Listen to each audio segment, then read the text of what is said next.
여기는 온 세상과 만나는 곳, 그리고 결국 나 자신과 마주하는 곳. 미술관 속 미술관, 별별 미술관이 활짝 열렸습니다.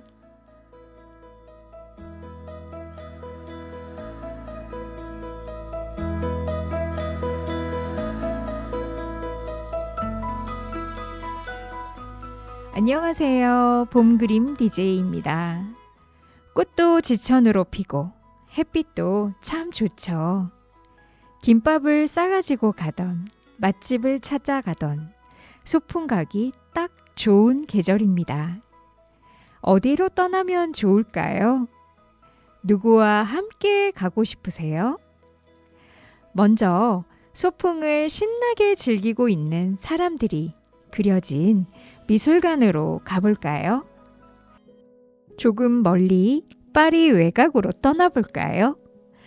그랑드자트 섬의 일요일 오후라는 작품입니다.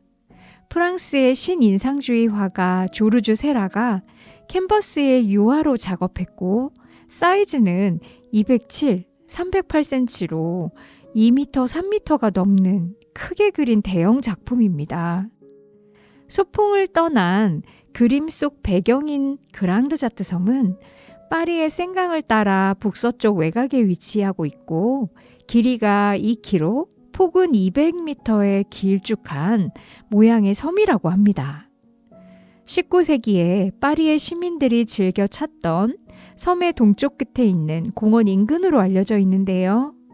현재는 그림 속의 풍경을 찾아보긴 쉽지 않지만 곳곳에 세라뿐 아니라 고흐, 모네 이런 유명한 화가들의 흔적이 많이 남아있는 곳이기도 합니다. 우리나라에서도 선유도나 한강변을 따라 다양하게 즐기듯이 그랑드자트 섬도 주말에는 파리 시민들이 편안한 휴식과 즐거움을 위해 찾는 장소였던 것 같습니다. 그랑드자트 섬의 일요일 오후 작품은 그 시대의 평범한 사람들의 일상 모습과 생활 방식을 그랑드자트 섬의 풍경 안에 꼭꼭 담아내고 있습니다. 19세기 당시 프랑스 사회 문화와 분위기를 그대로 보여주고 있는 것입니다. 사람들이 소풍 온 모습을 구경해 볼까요? 작품의 중앙까지는 넓게 잔디가 쫙 펼쳐져 있습니다. 그림의 앞쪽 절반은 나무 그늘을 들이우고 있어서 색감은 무겁고 짙은 초록빛으로 그려져 안정감을 주고 있습니다. 아마도 그림엔 없지만 아름드리 큰 나무가 여럿 앞쪽으로 숲을 이루고 있는 듯합니다. 그림의 위로 갈수록 잔디와 사람들은 멀어지면서 아주 작게 표현되는데 그 대신 왼편으로는 강의 하구가 넓게 드러나며 배들이 보입니다. 나무 그늘을 벗어난 잔디에는 햇볕이 가득 내려쬐고 있어서 눈이 부실 정도의 밝은 빛이 나는 연두빛 색감입니다. 그래서인지 그림 속에서도 양산을 쓰고 모자도 쓰고 나무 밑 그늘이 드리워진 곳에 자리를 잡고 사람들이 앉아 있습니다. 그림의 오른쪽 위로 3분의 2 지점부터 그림 끝까지는 부드럽고 밝은 갈색의 나무 기둥들이 드러나 있고 빽빽하게 숲을 이루고 있습니다. 나뭇잎들은 연두 색감과 초록 색감이 다채롭게 어우러져 따뜻하면서도 선명한 초록빛으로 푸르른 녹음을 만들어내고 있습니다. 왼편 상단에 펼쳐진 강 하구의 물빛도 하늘의 빛깔과 별반 다르지 않은 아주 부드러운 하늘색입니다. 끝으로 조금 보이는 하늘에는 하얗고 앙증맞은 작고 둥근 구름 하나가 둥실 떠 있습니다. 이런 공원의 배경으로 이제부터는 등장인물들을 자세히 살펴보겠습니다. 그림의 오른편에서 크게 그려져 우리가 먼저 만나게 되는 신사와 숙녀를 볼게요. 그림 속 인물들 중에 그림을 보는 우리 감상자들과 가장 가깝고 어두운 톤으로 위아래를 크게 가로지르듯이 그려져서 시선을 끌며 작품을 단단하게 잡아주고 있습니다. 그리고 당시 유행하는 의상을 잔뜩 차려입고 나와서 확연히 느껴지는 존재감에 마치 이 공원 안의 출발점은 바로 여기서부터야 라고 하는 것 같습니다. 여성은 목 위로 올라온 하얀 깃이 살짝 덧대어져서 깔끔해 보이는 검정색의 타이트한 상의와 날씬하게 허리를 강조하고 겹겹이 주름이 지어진 남보라색 치마에 고급스러운 드레스를 입었습니다. 신기한 것은 1870년대부터 계속 유행한 버즈 스타일이 이어진 드레스라서 엉덩이가 있는 부분이 오리처럼 풍성하게 부풀려져 있습니다. 여성성을 강조하고자 한 것일까요? 중세에는 반대로 임신한 것처럼 배가 뿔뚝하도록 겹겹이 겹쳐진 드레스가 유행이었는데 아무튼 유행이라는 것은 참 알다가도 모르겠습니다. 여인은 깔끔하게 올림머리를 하고 화려한 빨간색의 큰 꽃송이가 달린 챙이 좁은 세련된 검은 모자를 쓰고 같은 색의 양산을 멋지게 들고 있습니다. 옆에 남성 역시 각이 살아있는 중산모와 그레이 계열의 상의에 브레스트 포켓에 붉은 꽃을 꽂고 검은색의 하의를 멋지게 차려입었습니다. 매우 날렵해 보이는 장식이 된 지팡이를 옆구리에 끼고 한 손에는 시가를 들고 폼내며 거만한 자세로 공원을 내려다보며 서 있습니다. 정말 재밌는 것은 여인의 발치엔 귀여운 갈색 강아지와 회색빛의 원숭이가 함께 그려져 있어요. 여인은 원숭이 목줄을 손에 잡고 있습니다. 원숭이는 당시에 유행하는 애완동물이긴 했지만 이 그림 안에서의 의미는 좀 다르다고 합니다. 프랑스어 발음으로 방탕을 상징하는 좋지 않은 의미를 뜻해서 아마도 상류층의 남성이 정보와 함께하고 있는 것을 의미하며 당시 만연했던 사치와 향락에 대한 것을 조르주 세라가 신사와 숙녀의 앞쪽에는 이들이 데리고 온 것인지 아니면 앞쪽에 있는 사람들이 주인인 것인지 아니면 그냥 떠돌아다니는 건지 모를 큰 검은 개도 보입니다. 잔디에 떨어진 빵 부스러기라도 찾는 듯이 냄새를 킁킁거리며 맡고 있습니다. 그림의 왼편 제일 앞쪽에는 가벼운 모자를 쓰고 팔을 다 드러낸 주황빛 러닝에 편한 바지에 작업복 차림의 일꾼으로 보이는 남자가 비스듬히 반쯤 누워서 강 쪽을 물끄러미 바라보며 긴 파이프 담배를 물고 있습니다. 마치 점심때까지도 힘들게 일을 하다가 이제야 휴식을 취하고 있는 듯한 모습으로 보입니다. 바로 옆에는 단정하고 검소한 스타일의 옷과 모자를 쓴 평범해 보이는 여인이 있는데 가지고 온 책을 다 읽었는지 책 2권을 바닥에 긴 술이 달린 부채와 함께 놓아두고 또 싸가지고 온 자수를 하면서 일상의 여유를 길고 편안하게 즐기고 있는 것 같습니다. 바로 옆쪽에는 당시 가장 일반적인 신사들의 복장과 중산모와 평범한 지팡이를 손에 가볍게 잡고 무릎을 세우고 앉아서 강가를 바라보며 생각에 잠겨있는 신사가 있습니다. 한참 산책을 하다가 다리가 아팠는지 아니면 만나야 될 사람을 못 만났는지 이제 막 자리를 잡고 앉은 모습으로도 보입니다. 이 3명은 그림 앞쪽에 한 그룹으로 자리하며 그려져 있지만 서로 전혀 모르는 사이이며 셋 다 공통점도 하나 없는 사람들입니다. 같은 공간에 있지만 함께하지만 각자가 따로 있는 듯 그려졌습니다. 현대인의 복잡한 인간관계 속에서 느끼는 공허함이 여기서도 느껴지네요.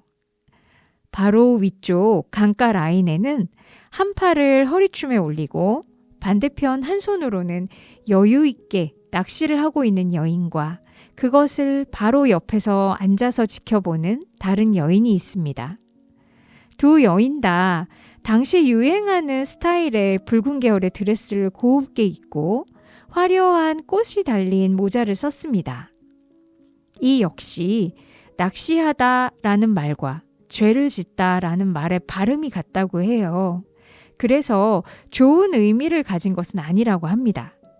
그 당시 이런 시각적인 말장난이 유행이었고 명석했던 세라는 그림 속에서도 적극 활용했던 것 같습니다. 또 한 사람이 하얀색 터번에 주황색 스카프를 머리에 두른 채 앉아있는 뒷모습으로 그려졌는데 그 당시 볼 수 있는 유모의 의상이라고 하네요. 그 모습이 마치 사람이라기보다는 기하학적인 사물처럼 단순한 덩어리의 조형물처럼 표현되었습니다.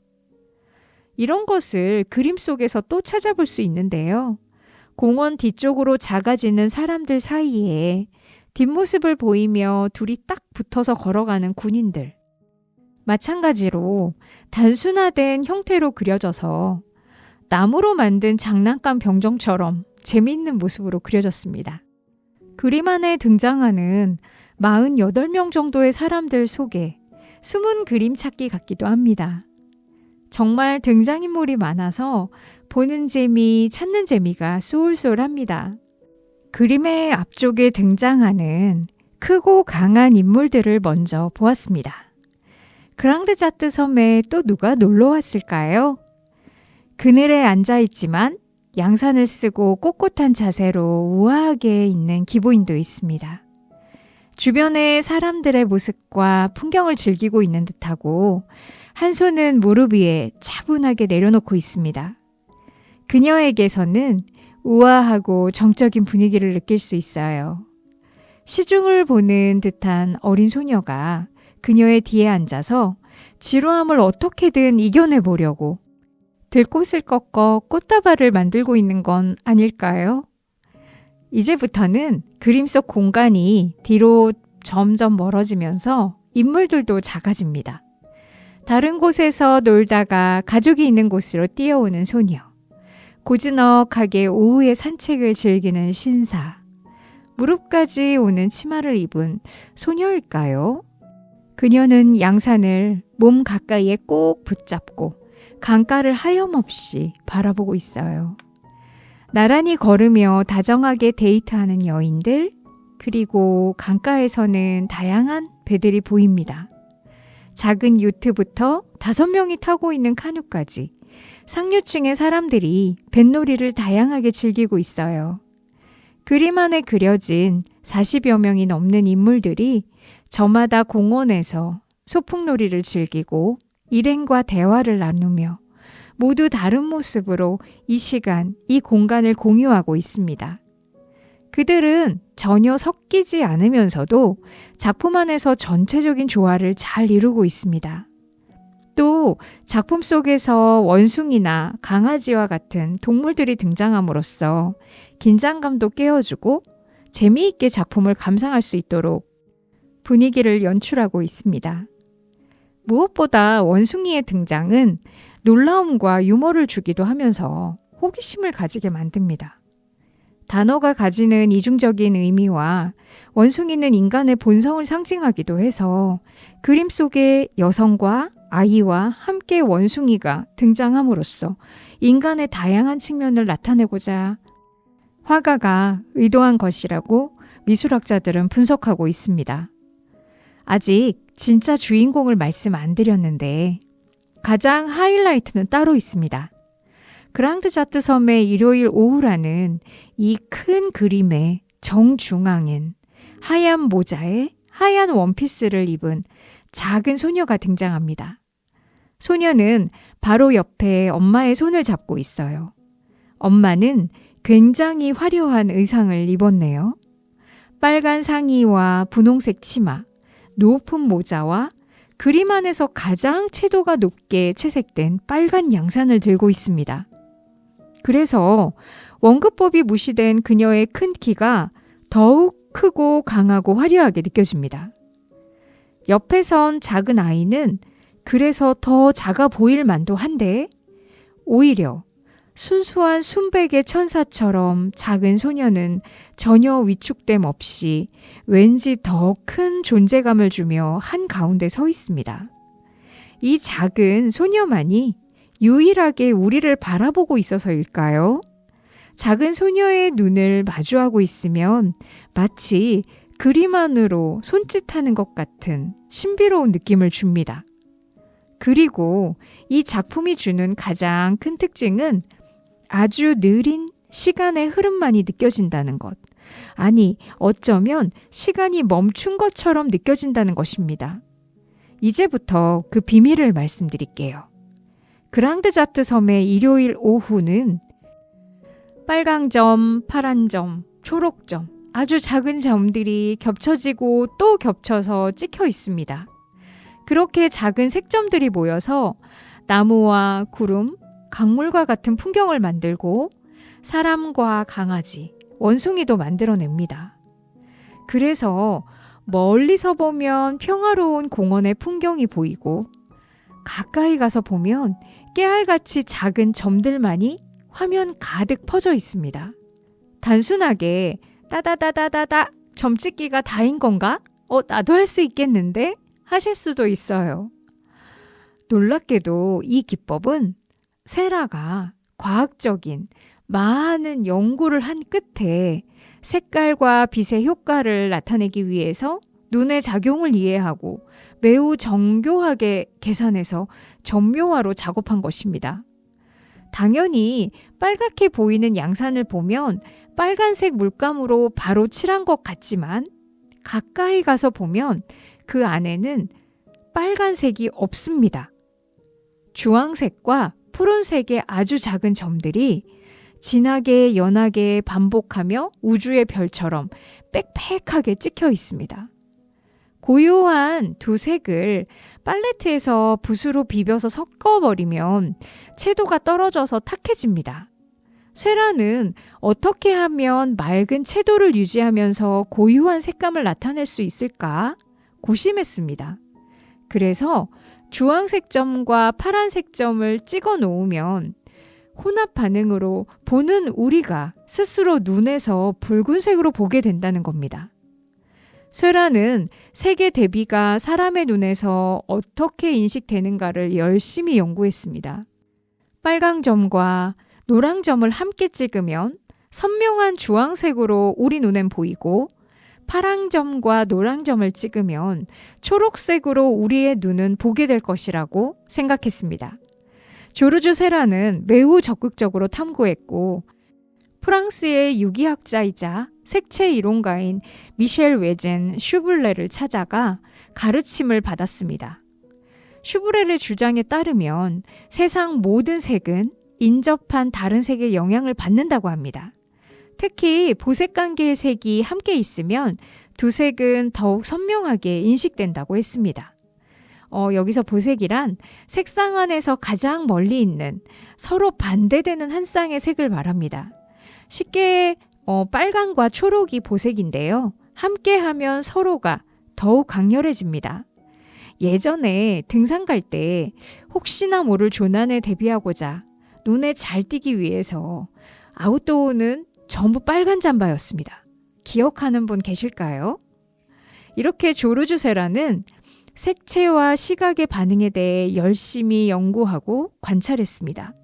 그냥 점만 따닥따닥 찍은 것이 아니라 무슨 색으로 보이게 만들지 정하면 우리의 눈이 인식할 수 있는 그 색으로 보이도록 색점들을 무수히 찍어서 쌓아 올립니다.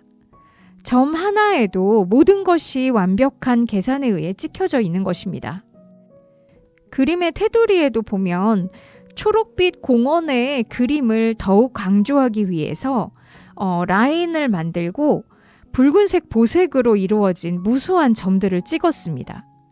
이렇게 연구를 통해 세라가 28회 완성한 작품이 바로 그랑드자트 섬의 일요일 오후입니다. 2년 동안 그려졌는데요. 물론 그 큰 그림을 콩알보다 작은 점으로 무수히 겹쳐 찍어서 그렸으니 그럴 만도 하지만 또 다른 이유도 있습니다. 앞에서 말씀드렸듯이 그랑드자트 섬의 일요일 오후는 공원에서 여가를 즐기는 40여 명이 넘는 다양한 사람들의 모습을 그린 것입니다.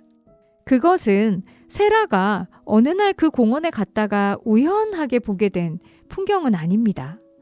세라는 이 작품을 2년에 걸쳐 완성하는 동안 거의 매일 아침 그랑드자트 섬의 공원으로 출근하며 그곳에서 인상적인 풍경, 계층과 연령, 성별이 다른 다양한 사람들의 모습을 스케치했다고 합니다. 오후엔 작업실로 돌아와서 인물에 대해 생생하게 느끼기 위해 찰흙으로 그 인물과 똑같이 입체 조형 작업도 했다고 하는데요. 매우 오랜 시간 동안 같은 장소에서 20장이 넘는 스케치와 40여 장이 넘는 채색 스케치를 다듬으며 그림 속에 들어갈 완벽하게 어울리는 인물을 선별하고 위치를 구상했습니다. 그리고 꼭 어울리는 색상의 의복도 연구했다고 합니다. 아마도 많은 시행착오를 겪고 수도 없이 그 작업을 반복하고 또 반복했을 것입니다.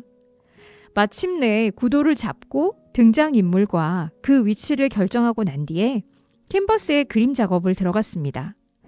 먼저 텅 비어있는 풍경, 즉 배경만 점을 찍어서 최대한 완성합니다. 그렇게 다 배경이 완성이 된 후 그 위에 인물 40여 명과 강아지와 원숭이를 하나씩 정해진 자리에 정갈하게 놓아두듯 점으로만 찍어서 형상을 만들어냅니다. 그림 속에서 유일하게 소녀의 하얀 원피스만은 하얀색 그대로 색을 칠했다고 합니다. 하얀색은 색을 섞어서 나오는 색이 아니거든요. 그래서인지 작은 소녀가 더 특별하게 느껴집니다. 이 소녀를 하얀색의 원피스로 결정한 것도 세라의 계산에서 나온 것이겠죠. 이렇게 완성된 작품은 모든 대상이 정지된 듯 고요함을 주고 시간이 그대로 멈춘 듯한 몽환적인 느낌도 주고 있습니다. 무엇보다 가까이에서 보면 분명 수많은 색점일 뿐인데 멀리서 보면 점들은 어느덧 사라지고 사람이 나타나고 따사로운 풍경이 하나둘 눈에 들어오는 신비로운 경험을 우리에게 선물해 줍니다. 그랑드자트 섬의 일요일 오후 작품은 1886년 제8회 인상파전에 출품되어 큰 호평을 받습니다. 작품의 크기가 무려 가로 3m, 세로 2m가 넘으니까요. 이 큰 캔버스를 오직 점으로만 가득 채웠다는 것이 볼 때마다 놀랍기만 합니다. 세라는 쉬지 않고 성실하게 작업을 해도 한 점의 작품을 완성하는데 기본이 1년에서 2년 이상 정말 많은 시간이 소요되었습니다. 안타깝게도 조르주 세라는 전염성 후두염으로 갑작스레 32살로 요절합니다. 스케치와 데생을 제외하고 그가 작품으로 남긴 것은 마지막 미완성작을 포함한 7점 뿐입니다. 그래서일까요? 조르주 세라의 작품 앞에 서면 그의 열정과 예술혼이 더 크게 느껴지고 놀라움에 고개를 절레절레 흔들게도 됩니다. 새로운 점묘화법으로 신인상파를 만들어내어 미술사에도 그 큰 가치를 충분히 남겼습니다. 오랜 시간 고통을 이겨가며 오로지 점찍기에만 몰두했을 세라의 모습이 그려지시나요? 세라의 그림 속에 무수히 많은 색점들이 부드럽게 퍼져나가는 것을 가만히 바라보다 보면 그림에 대한 세라의 열정이 저절로 느껴집니다.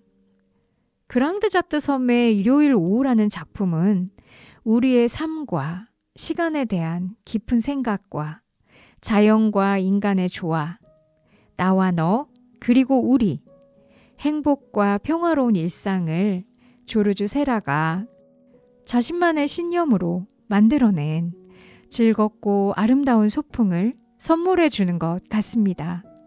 가끔 학생들을 지도하면서 힘들고 어려운 과정을 지나갈 때 지쳐하거나 투덜거리면 세라의 그림을 보여주며 작품에 대한 이야기를 해줍니다. 그럼 본인들이 하고 있는 것은 별것도 아니라는 것을 스스로 금방 깨닫곤 다시 붓을 잡습니다. 10마디의 잔소리보다 한 작품의 그림 감상이 더 큰 자극과 오랜 지속력을 갖는 좋은 효과를 이끌어냅니다. 물론 이건 인간이 할 수 없는 거다, 쇠라는 인간이 아니었을 거다 라면서 끝까지 투정하는 귀여운 친구들도 있지만요. 어쨌든 극강의 의지력을 보여준 조르주 세라의 그랑드자트 섬의 일요일 오후는 정말로 매력적인 작품임은 분명합니다. 소풍이라고 해서 꼭 자연이 있는 외지로만 가는 것은 아닙니다. 특색이 있는 예쁜 카페로도 가고요. 이색적인 놀거리가 있는 식당을 찾아가기도 합니다. 그랑드자트 섬의 일요일 오후 그림 속 사람들도 아마 다음 주 일요일엔 물랭드라 갈레뜨로 놀러갈 계획을 세우고 있을 거예요. 물랭드라 갈레뜨는 파리 시내를 벗어난 몽마르트 언덕에 자리 잡은 풍차 방앗간입니다. 물랭이 풍차를 말합니다. 방앗간으로 소풍을 간다니 이상하죠? 19세기 드보레 가문은 풍차를 이용해서 가루를 빻던 밀가루 제분 공장, 즉 방앗간을 했고 여기서 갈색빵인 갈레뜨를 구워서 팔았는데 방앗간에서 바로 만들어져서 따끈따끈하게 나오다 보니까 그 빵 냄새로 사람들을 유혹하고 또 무엇보다 가격이 너무나 저렴하게 우유와 와인과 함께 식사를 할 수 있어서 서민들에게 아주 인기를 끌었다고 합니다. 그러다 주말이면 가득 모인 사람들이 마당에서 댄스 파티를 열었다고 해요. 일상에 지친 파리의 서민들이 일요일 오후 옷을 예쁘게 차려입고 가족끼리, 연인끼리, 친구끼리 부담 없이 갈레트빵을 먹으며 와인도 마시고 저녁까지 춤도 추고 흥겨운 시간을 행복하게 보낼 수 있는 그런 핫한 장소가 되었습니다. 분위기는 좀 다르지만 우리도 비슷하게 땡땡 가든 땡땡 산장이라고 해서 고기도 구워 먹고 노래방 기계도 있고 족구장에서 족구도 하고 가족끼리 연인끼리 회사에서 단체로 즐겁게 먹고 놀고 가는 야외 시설을 갖춘 식당 같은 곳이라고 보면 될 것 같아요. 곧 이곳은 일요일 오후를 재밌게 보낼 수 있는 명소가 되었고 당시 몽마르트 언덕에서 자리 잡고 그림을 그리던 화가들의 작품 안에도 멋진 모습으로 그려지게 됩니다. 앙리 뚜르즈 노트렉, 빈센트 반 고흐, 파블로 피카소, 오기스트 르누아르 등 많은 화가들의 그림 안에서 만날 수 있습니다. 현재 물랑드라 갈레뜨는 풍차와 식당은 그대로 있는데 방앗간도 안 하고 무도회도 열리지 않아요. 식사만 가능한 레스토랑으로만 운영되고 있어요. 생각보다 정말 소박하고 평범한 식당의 가든 같았어요. 갈레트빵도 여전히 팔고 있지만 배가 고파서 안 사 먹었는데 전병과 비슷한 맛이라고 이야기는 들었습니다. 먹어보신 분들 제보 부탁드립니다. 지금부터 소개해드릴 작품은 1876년 일요일 오후에 열린 물랑드라 갈레뜨의 무도회 전경을 그린 피에르 오기스트 르누아르의 작품입니다. 작품 크기는 175cm, 131cm이고 현재 파리 오르쉐 미술관에 소장되어 있습니다. 지금부터 이 그림을 통해서 19세기 파리 사람들이 어떻게 흥을 즐겼는지 같이 가서 구경해 볼까요? 따뜻한 햇볕이 비추고 살랑살랑 기분 좋은 바람에 나뭇잎들이 흔들거립니다. 그 사이로 비추는 햇빛도 어울어울 춤을 추고 있어요. 방앗간을 개조한 카페와 무도회를 위해 격자식 울타리를 친 넓은 정원이 배경이 됩니다. 화려할 것도 없는 넓은 야외 식당 무도회장에 어디서 다 모인 건지 사람들이 가득 들어차 있습니다. 남성들은 댄디한 스타일을 하고 나름 격식을 갖춘 모자를 썼고 여성들은 여리여리한 허리를 강조하며 화려한 레이스가 달린 드레스를 입고 있습니다. 정말 많은 사람들이 모였고 춤을 추고 즐겁게 이야기를 나누고 있습니다. 작품의 앞쪽에는 주요 인물들이 크게 그려져 있습니다. 맨 왼쪽 시작은 엄마와 어린 소녀가 함께 벤치에 앉아서 마주 앉아 이야기를 나누고 있는 모습입니다. 소녀는 아름다운 빛이 나는 금발에 파란 공단 리본을 하고 같은 밝은 파란색 드레스를 입었어요. 잔뜩 상기된 옆 얼굴만 보이는데 엄마에게 뭐라고 종알종알 이야기를 하고 있고 엄마는 또 흐뭇한 표정으로 바라보며 재미있게 들어주고 있어요. 옆으로 이어지는 허름한 나무 벤치 의자엔 한껏 아름답게 치장을 한 두 여인이 있습니다. 살짝 몸을 비틀어 앞쪽을 바라보며 앉아있는 어두운 금발 올림머리를 곱게 한 여인은 주홍빛과 하늘색의 잔잔한 줄무늬로 된 아주 화사한 드레스를 입고 있습니다. 레이스로 넓게 퍼지는 퍼프 소매가 아름다워요. 이 여인의 어깨에 손을 얹고 뒤에 서서 귀를 기울이고 있는 같은 머리색과 스타일을 한 여인은 목둘레에 하얀 레이스로 장식된 어두운 색의 드레스와 꽃무늬의 화려한 모자를 쓰고 몸을 숙여 누군가의 이야기에 귀를 기울이고 있습니다. 바로 오른편 나무 테이블 주위로 둘러앉은 3명의 남성들과 담소를 나누고 있어요. 여인이 몸을 기울여 듣고 남자도 의자를 돌려 앉아서 이야기를 하는 것을 보면 서로 잘 아는 사이 같아요. 애때 보이는 세 청년은 서로 친한 친구 사이 같고 테이블 위엔 음료가 든 유리병과 맛이 담은 유리잔이 놓여 있는데 어느 정도 허기를 채웠는지 한 남성은 담배 파이프를 물고 있고 옆에 남자는 여인의 말을 들으며 무언가를 쓰려고 펜을 잡고 있습니다. 이제 아름다운 여성을 만나 춤도 추어야 될 텐데요. 사실 이 그림 속 등장하는 이 인물들은 실제 동시대를 살았던 르누아르의 지인들입니다. 서 있는 여인은 잔느 사마리로 당시 프랑스 국립극장 코메디 프랑세즈에 출연하던 여배우이고 르누아르의 모델이 되어 다른 그림에도 종종 등장합니다. 잔느 사마리가 기대며 어깨에 손을 얹어 벤치에 앉아있는 여인은 바로 그녀의 동생 에스텔입니다. 그림의 하단 전면에 제일 크게 뒷모습으로 그려진 나무 의자에 앉아있는 남자는 인상파전에 같이 전시를 했던 조각가 피에르 프랑 라미이고 그의 건너편에 앉아서 담배 파이프를 물고 있는 남자는 사파로 유명한 프랑스 화가 고네트 노르베르입니다. 고네트 옆에는 미술평론가인 조르즈 리비에르가 있습니다. 탁자에 펜을 들고 앉아있는 모습의 리비에르는 인상파라는 신문을 창간해 운영했고 르누아르와 그의 친구들이라는 저술을 출간하기도 했습니다. 그림을 더 볼까요?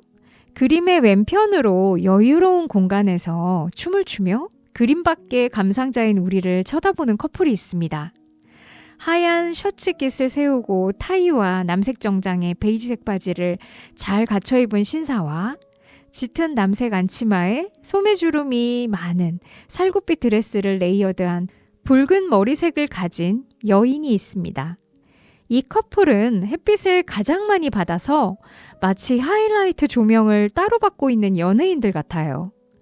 주위 공간도 넓고 눈이 부시듯 밝고 화사하게 빛나고 있습니다. 이 춤을 추고 있는 연인을 중심으로 밝은 부분과 어두운 부분의 흐름이 정해지고 춤을 추고 있는 움직임이 그림의 역동성을 더해주고 우리를 쳐다보고 있어서인지 긴장감과 흥미도 더하게 해줍니다. 춤을 추고 있는 여성은 마고로 알려져 있는 르누아르의 전문 모델 마르그리트 르그랑입니다. 실제 얼마 뒤 장티푸스로 세상을 떠나게 되었고 르누아르가 모든 장례 절차를 다 진행했다고 하네요. 다른 10여 점의 작품에서도 모델로 그려져 있습니다. 짝을 이루고 춤을 추는 남자는 쿠바 화가 돈 페드로 비달 데 솔라레시 카르데나스입니다. 그 연인들을 둘러싼 뒤편에는 춤을 추는 남녀들이 빽빽하게 군중의 한 무리가 되어 뒤쪽으로 갈수록 간략한 형상으로만 표현되어 있습니다. 많은 사람들이 북적북적 흥겹게 놀고 있는 느낌을 가벼운 붓의 터치로만 표현하였습니다. 왼편 아래에서 시작해서 사선 방향으로 오른편에 위로 올라가 반으로 가르면 아래쪽은 대화를 하는 그룹으로 그려져 있고 그 나머지 위쪽의 공간은 무도회를 즐기는 춤추는 사람들로 가득 메워져 있습니다. 어설프게 매달려 있어 참 저렴해 보이는 샹들리에와 군데군데 자라난 나무가 여기가 무도회장이라고 하는 생경한 느낌도 주지만 화려하게 차려입고 나온 사람들의 얼굴 가득 이 순간을 즐기는 모습과 그들의 흥겨운 에너지, 그 행복한 표정만으로도 이곳의 열기를 가득 채워 충분히 멋진 파티장으로 만들어주고 있습니다. 또 이 작품에서 중요한 점은 빛과 그림자의 표현입니다. 밝은 빛은 주로 여성들을 따라다니며 조명처럼 비추어주고 있습니다. 가장 앞쪽에 줄무늬 드레스를 입은 여인의 얼굴에는 나무 그늘이라 눈과 코에는 그림자를 들이우나 그녀의 코발트빛 립스틱을 바른 입과 주변은 환하게 빛을 받고 있습니다. 옆에 앉은 남성들의 검은 양복 위에도 나뭇잎 사이사이를 통과한 빛의 조각들이 얼룩무늬 점박이처럼 표현되어 있습니다. 얼룩을 남긴 빛들은 주황색과 노란색, 파란색과 하얀색 등의 알 수 없는 오묘한 색들로 나타났지만 햇볕을 담고 있기에 따뜻함은 잃지 않았습니다. 그림자도 검은색 대신에 파란색과 보라색 등의 푸른 계열로 표현해냄으로써 무겁고 차가움을 피하고 부드러운 느낌을 주고 있습니다. 화려하고 경쾌한 색채, 밝고 어두운 색조를 조화롭게 만들어 나간 르누아르의 팔레트가 정말 궁금합니다. 색깔들에게 캔버스 위에서 자유롭게 놀아라 이렇게 만들어주고 있는 것 같아요. 그래서일까요? 르누아르의 그림 속에서 칠해진 색들은 분홍이든 하늘이든 어두운 남색이든 고동이든 언제나 즐거워 보입니다. 쏟아지는 햇볕이 나뭇잎 사이를 지나 무도회장을 가득히 메운 사람들 위로 시시각각 빛의 변화를 만들어내고 있습니다. 그것이 얼룩덜룩한 반점처럼 얼굴이든 모자든 옷이든 모든 곳에 그대로 표현되고 있습니다. 이것이 생생하게 이곳의 현장감을 살려주고 인물마다 생동감을 더해주고 있음은 분명합니다. 만약 이 장면을 고전적인 미술의 기법처럼 매끄러운 채색으로 계산된 원근법과 구도로 붓터치감도 하나도 없이 그렸다면 지금의 활기참과 생기는 전혀 없는 그저 예쁘고 우아하기만 한 그림이 되었을 것 같아요. 몽마르트 지역은 도시계획으로 파리에 합병되면서 주로 노동자 계급의 거주지이자 그들만의 새롭게 표출되는 문화와 오락이 직결되는 곳으로 보다 자유롭고 개인의 열정들이 다이나믹하게 발현되는 곳입니다. 그 역동성을 고전 기법으로는 표현해내기엔 한계가 있었을 것입니다. 무엇보다 일상에 지친 일반 서민들이 걱정을 한시름 놓아두고 마음껏 즐기는 이 여유로움과 그들 위로 비추는 햇살 가득한 이 따사로움은 전혀 느낄 수 없었겠죠. 앞에 소개해드린 그랑드자트 섬의 일요일 오후 작품에서는 등장하는 인물들이 시간이 갑자기 멈춰진 느낌이었다면 물랑드라 갈레트는 완전히 반대입니다. 내가 그림을 보는 순간 무도회가 시작됩니다.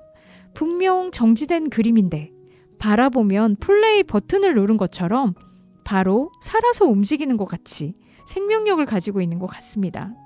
그래서 1, 2, 3초만 보고 있어도 생기 넘치는 물랭드라 갈레트 무도회장으로 자연스럽게 우리를 데리고 갑니다. 들리시나요? 경쾌하게 흘러넘치는 음악과 사람들의 부드러운 움직임, 그리고 여기저기서 숑숑숑숑 불어를 쓰는 사람들의 대화 소리도 한꺼번에 들려오는 듯합니다. 르누아르의 물랭드라 갈레트 그림 속에는 행복과 즐거움이 가득합니다. 물랑드라 갈레트의 무도회뿐만 아니라 르누아르의 그림 속에는 늘 모두가 즐겁고 행복합니다. 화려하고 고급스러운 상류층 사람들이나 가진 것 없는 소박한 시민들이나 그리고 자유로운 예술가 보헤미안까지 그의 그림 속 안에서는 어떠한 근심과 고통도 보이지 않습니다. 그리고 늘 여유가 가득합니다. 걱정을 부르는 그늘진 얼굴은 그 누구에게도 찾아볼 수 없습니다. 심지어 일하는 종업원들조차도 행복한 얼굴을 하고 있는 것이 르누아르의 그림 속 세상입니다. 르누아르는 강하게 말합니다. 왜 그림은 늘 심오하고 위대한 것만 그려야 하나? 그림은 즐겁고 아름답고 좋아할 수 있는 것이어야 한다 라고요. 르누아르는 왜 이런 생각을 하게 되었고 왜 이런 그림을 그리게 되었을까요? 오기스트 르누아르는 1841년 프랑스의 리모즈에서 양복 재단사의 아들로 태어납니다. 집안이 어려워서 13살 때부터 도자기에 그림을 그리는 일을 하기 시작했습니다. 산업화 시기에 다니던 공장에서 기계화에 밀려 실직하게 되고 르누아르는 그땐 부채에 그림을 그리는 일을 시작합니다. 그러다 21살에 그는 정식으로 화가의 꿈을 품고 아뜰리에에 들어가서 집중적으로 그림을 배우게 됩니다. 거기에서 만난 인상주의 젊은 화가들과 어울리기 시작하였고 1867년에 그린 양산을 든 리즈가 살롱전을 통과하게 되면서 야외에서 그린 초상화로 사람들의 주목을 받게 됩니다. 1874년에 열린 제1회 인상주의 전시회부터 함께하고 인상파에서 빛의 변화에 따른 표현에 집중하지만 1880년대에 이탈리아 여행을 다녀오게 되면서 고전적인 화풍에 눈을 떠서 그림이 변화되기도 합니다. 르누아르는 화가로 살아간 기간 동안 작품을 약 6,000점 그렸습니다. 그림을 그리지 않은 날이 거의 없었던 거죠. 1889년 르누아르는 일찍 발병한 류머티스성 관절염에 붓을 들기도 힘들 만큼 오랫동안 병마와 싸웠다고 합니다. 말년엔 많이 악화되어 지팡이 없이는 걷지도 못하고 손은 심하게 비틀려 새의 발톱처럼 휘어버렸다고 합니다. 당시 치료약이나 약도 제대로 없었으니 늘 통증으로 엄청난 고통이 시달렸다고 합니다. 손이 덜덜 떨리고 붓을 들기도 힘들어질 정도였는데 르누아르는 그림을 단 한 번도 포기한 적이 없습니다. 자신의 굳어버린 손에 붓을 천으로 묶어서 그림을 그렸다고 합니다. 1919년 78 나이로 죽기 몇 시간 전에도 간병인에게 꼭 그림을 그릴 수 있게 화병을 준비해달라고 할 정도로 르누아르는 그림의 진심이었던 화가입니다. 마지막 쯤에 이제야 그림을 좀 알 것 같다 라고 했다는데 역시 대가의 겸손한 모습에도 저절로 숙연해집니다. 오늘도 제가 또 이 말을 하게 되네요. 재능이 있는 사람이 예술가가 되는 것이 아니라 열정이 넘치는 사람이 진정한 예술가의 반열에 오른다. 화가 르누아르가 또 증명을 해주시네요. 이렇게 그림 한 작품이 자극이 되어주기도 하고 화가들의 열정이 포기하고 싶은 나에게 앞으로 나아갈 수 있는 힘과 용기를 주기도 합니다. 유명한 영화 감독이 된 르누아르의 아들이 한때 아버지에게 속물적인 그림만 그린다며 따지고 들던 때가 있었다고 합니다. 르누아르는 이렇게 말했다고 해요. 인생 자체가 어두운데 그림이라도 밝아야지. 그림은 기쁨이 넘치고 활기차야 해. 그리고 이런 말씀도 했습니다. 고통은 지나가나 아름다움은 영원히 남는다. 와, 정말 르누아르다운 말입니다. 언제나 행복을 기본 배경으로 칠하고 따뜻한 햇살을 모아서 사람을 그리고 꽃을 그리고 풍경을 그렸던 늘 즐겁게 소풍 가는 마음으로 그림을 그린 르누아르의 작품을 살펴보았습니다.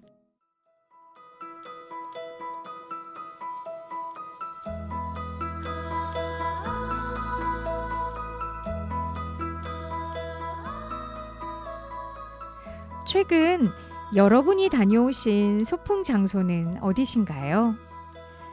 저는 얼마 전 예쁜 치매를 앓고 계신 엄마를 모시고 도시락을 싸서 창녕문으로 놀러 갔는데 정말 좋았습니다.